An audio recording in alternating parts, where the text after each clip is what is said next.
is up, guys? We just got through doing another watch along here for episode 3 of season 2. Me and Greg powering through it, baby. We got through what? This is almost at the halfway point of Yeah, man. season 2 right here. Yeah, and we got a halfway episode now. We got a little twist at the end. Like we're getting a little bit of fire at the end of episodes, some even bigger twist at this one.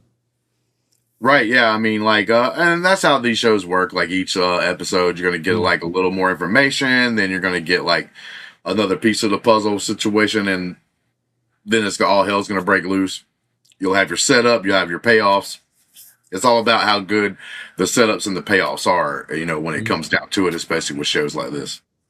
Yeah, definitely, definitely. And yeah, man, we find out at the end, Swan. Now we don't know if necessarily he was involved and he's a bad guy, or he just was involved. Like he's part of the company that's possibly behind all of this. We don't really know, but he was pictured in a picture as a employee picture. So now it's like the plot twist: is he evil? Is he on the other side? Was he just mistakenly involved with this and trying to work within the inside to bring it down? Like we don't know now. So now we got question marks now. Yeah, so it's gonna be like complicated for most likely, like, whatever. But definitely, he's in that picture and he's next to the photo next to the Terminator 2 guy who's obviously a bad guy. So that's one of those things that's gonna have to happen and gonna have to be explained. He was actually looked like part of his team in one of the flashbacks. So now it might be one of their team members that's actually the bad guy and everything else. So that could be the crazy part. Yeah, definitely, definitely. And we find out that the killer slips through the grass to police, and we get to talk. Conversation. Maybe you shouldn't have a conversation like that in the back of a cab necessarily. I Mhm. think the cab guy probably could have heard that, but whatever. Just shut up and keep driving. Give that money. But yeah, he's gonna find another way to get around the blockade and stuff. And now it's like a little bit of a race against time. Can Reacher's crew find the bad guy and crack the case and stop this whatever deal is going on between an arms dealer? Apparently, he's a gun dealer of some sort, which is a classic kind of like a weapons guy. Like we have all these in these shows. We have a black market weapons dealer or black market drug dealer or something. So he's part of the crew trying to figure out like can they stop this whole plan before it goes down.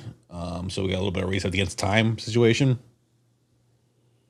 Yeah, totally agree. And something that, like I was saying, in our last little like reaction was, I can kind of see like the appeal for a lot of people, especially like of the older age. Like Mhm. the show might not have a huge appeal for like the super young crowd, like people in their like teenage, like early 20s, maybe even like early 30s.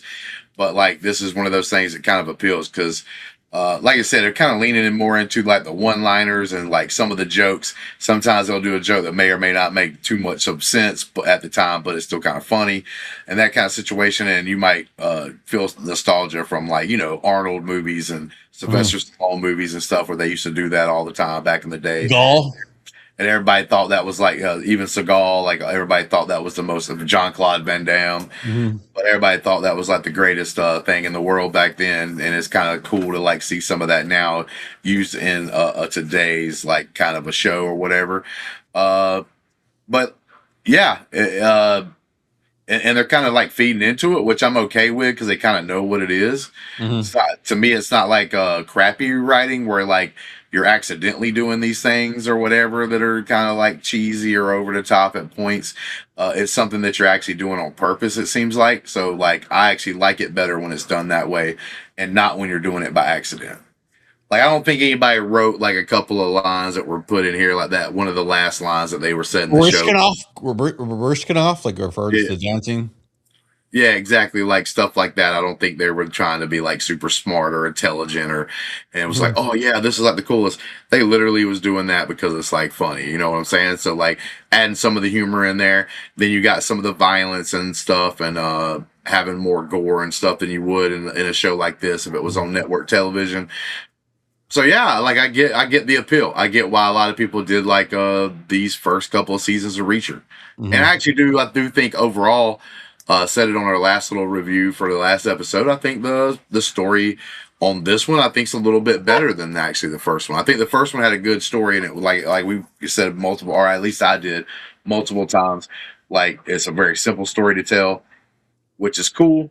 But this one I think is getting a little more involved. There's a little more of this and that. Like in the first season, you had the easy thing of like him meeting a woman. They had like the little love thing with Roscoe or whatever going on, and it's like a new character. So that's always, I guess, people can find that enjoyable. But you also had like, oh, it's his brother that got killed. So like he's Yeah. obviously this.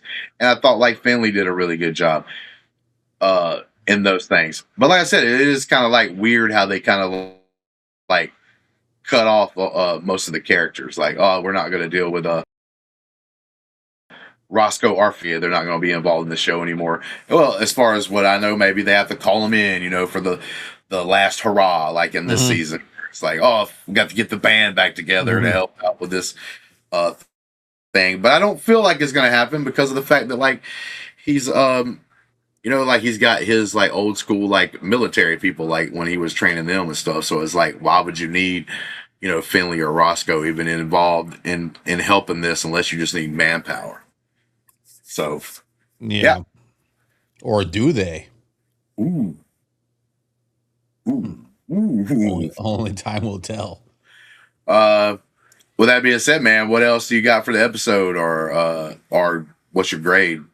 I thought Russo shined through. I think he's been a good addition character. I was wondering who would match up with Finley. You said O'Donnell was your guy who maybe even surpassed Finley for you. I still think Finley was probably the best character up to this point that I've seen out of the two shows versus everybody Mm-hmm. one on one. But I think Russo's coming through and definitely providing that, that opposite of Reacher, kind of pushback against him. He's doing a good job, just like Finley did in the show. So Yeah, you're talking about like the cop, so they're kind of in the same position, just a yeah. different kind of cop because different kind of cop, different. Well, actually, you know what? It shouldn't have been that different of a cop because like you're talking about like the show in New York, and you got to think about it. Finley came from like Boston, which is still like in this same sort of area here. It's not that far of a difference, and people aren't like huge. I guess maybe there are rivalries in some ways or whatever, just because of two of the biggest cities being that close, but as far as like the kind of people you're dealing with, same kind of people, but Russo um, has balls though. Russo started with the balls. Finley got the balls later, but yeah, yeah. Russo This has them guy's early. He like got them early. this guy keeps telling Reacher he's gonna kick his ass. You know what I'm Yeah, saying? I like appreciate that kind of a difference. Like that is, yeah, yeah, I would agree. I do think this guy is kind of cool. I like his attitude, like his character, as far as the cop. So like that. Uh, Still liking home dude that's on the team. Although the joke he did at the end of this last episode we just watched was kind of stupid. But it is what it is. Like I said, they're kind of leaning into the fact they're doing stuff for fun, in with the action and in with like the mystery, and all that. It's like a couple of different things they just mix together, and they're trying to put like the best of all these worlds together into the show just to make it fun. It's not supposed to be this like biggest serious like brought up a couple of times just because it wasn't one of my favorite shows, if not my favorite show of all time. But when you talk about stuff like in the Game of Thrones world, how serious it has to be and it has to fit the lore and all this stuff, you know what I'm saying? And then like a show like this, it doesn't have to be as detailed like that. They can have a little more fun with it, and all that. And as long as I feel like they're not trying to outsmart me, but at the same time, sound dumb, I'm all game for it. As long as I think they're actually on purpose doing that. Like if I start getting the feel that like some of these funny things that I'm kind of laughing at aren't done on purpose because they know it's kind of cheesy or funny, if I actually think that they think they hit a home run in Shakespearean dialogue here, then now I'm gonna have a problem. You know what I'm saying?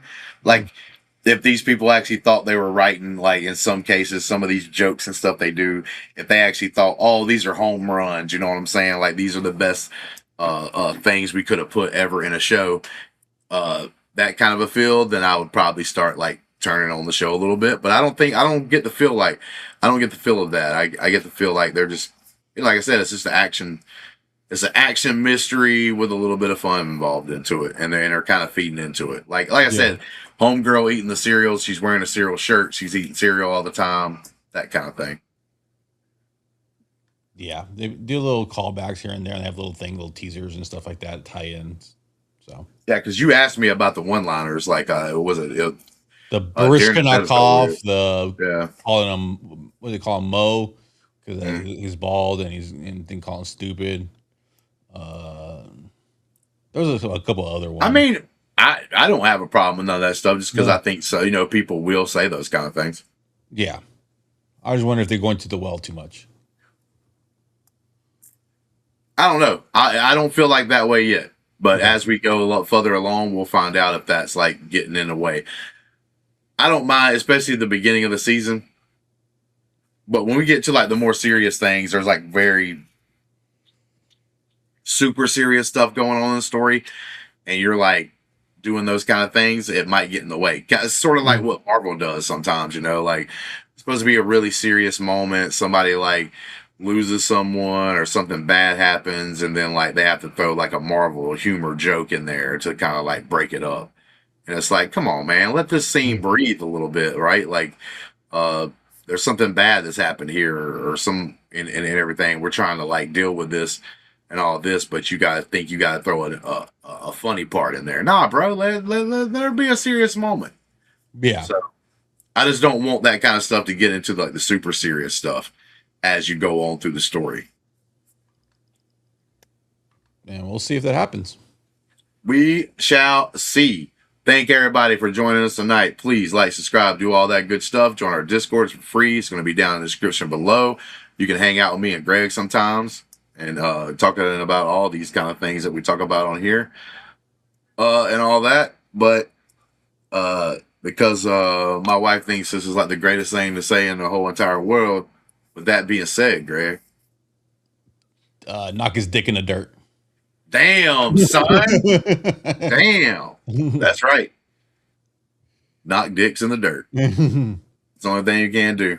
Well, until next time, which will be pretty soon, may have been tomorrow, we're going to probably knock a few more episodes out, possibly. Knock some So, more dicks in the dirt. yep, that's it. Knocking them in the dirt, bro. Getting them dirty. Football season is almost upon us. Yep. You know what I'm saying? The Hall of Fame game happened tonight. But till next time, guys, grill that cheese. Keep it out of the dirt. Keep it out of the dirt. Hey, what are you doing?